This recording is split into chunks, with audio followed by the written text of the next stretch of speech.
I have not been adversely mentioned in any investigatory report of Parliament or any other commission of inquiry.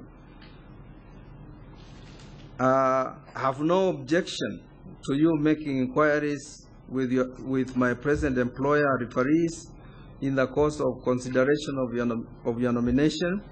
And the referees that I list are 3, Professor Yash Guy, Reverend Timothy Joya, and Mrs. Rhoda Kadhuni.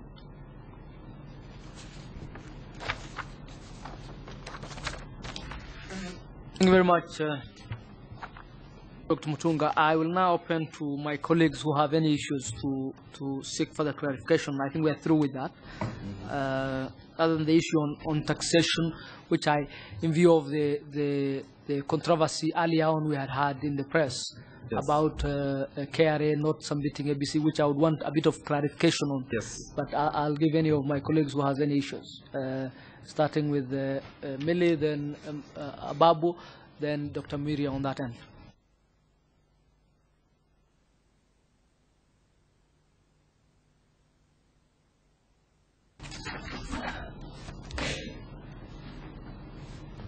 Preliminarily, first of all, thank you for coming, but preliminarily it would be good to know whether you're the petitioner or the respondent in the divorce cause. I'm the petitioner, Honorable Millie. Okay, thank you. Yes. And the question I would want to ask is that you have been quoted to have very strong views on religion, and I just want to quote for you an online article that you did on the 4th of November, 2003, which is entitled, "Are Africa's Taboos Making Gay Hide?" And in this article, you are reported as stating, "I think the influence of religion in this country is very harmful. They don't allow proper sex education in school, don't allow condoms in a country with HIV/AIDS. That kind of rubbish makes me very mad."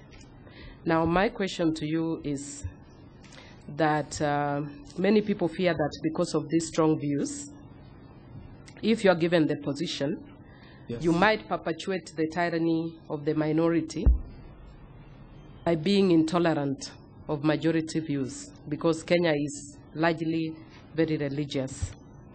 And especially those of Christians, and much more because yesterday they came out very strongly against you. So what I'd want to know is, should you be confirmed by Parliament, can you guarantee that you will not perpetuate the tyranny of the minority against the majority? And then the other issue I'd wanted to ask, which is related to that, is, let me look at the Constitution. In reference to the Constitution, clause 19, if you look at clause 19.3, which says, "The rights and fundamental freedoms in the Bill of Rights belong to each individual and are not granted by the state. And B, do not exclude other rights and fundamental freedoms not in the Bill of Rights, but recognized or conferred by law except to the extent that they are inconsistent with this chapter."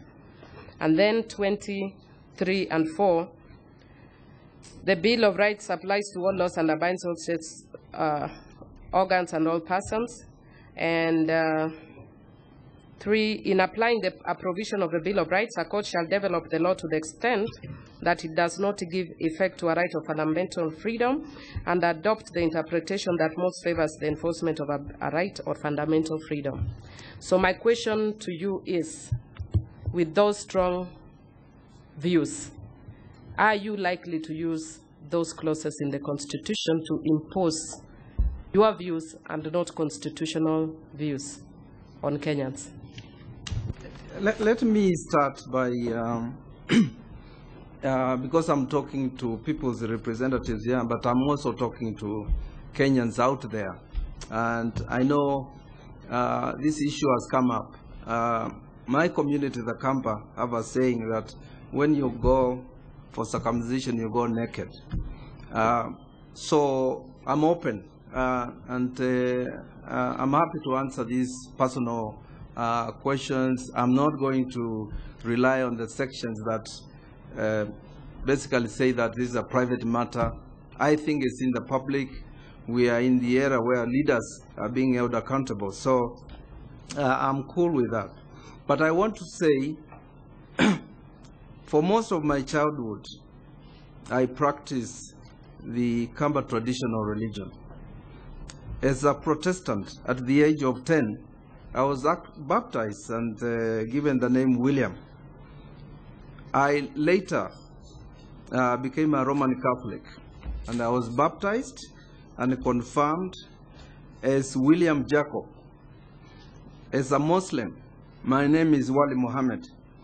I'm a man of all faiths, and I've been to synagogues, I've been to shrines and places of prayer. I believe in the supreme being. In fact, when Professor John Mbiti talks of Africans being notoriously religious, I'm a specimen of that. So the quotation that is given